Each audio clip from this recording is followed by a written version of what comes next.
আপনারা যদি ভালো করে দেখেন যে ইসলাম ধর্মে জীবজগতের কথা বলা হয়েছে, আর তারা দুই প্রকার, প্রধানত প্রকারভেদটা দুই প্রকার। মানুষ জাতি সেটা এক প্রকার, মানুষ বাদে অন্যান্য জীব সেটা আরেক প্রকার।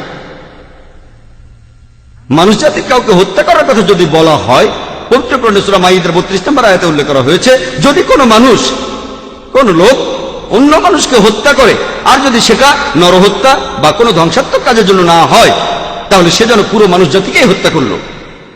আর যদি কেউ অন্য মানুষের জীবন বাঁচায়, তাহলে সে যেন পুরো মানুষ জাতিকেই বাঁচালো।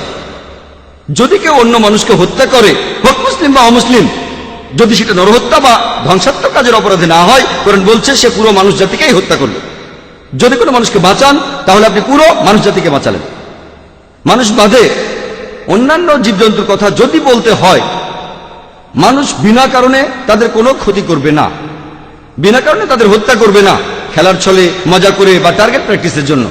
তবে সেটা যদি হয় নিরাপত্তার জন্য, জীবন বাঁচানোর জন্য, তাহলে বাধা দিতে পারেন, এমনকি মেরেও ফেলতে পারেন। অথবা যদি আপনি হালাল খাবার খেতে চান, তবে নিছক আনন্দের জন্য পশু পাখি হত্যা করা উচিত না।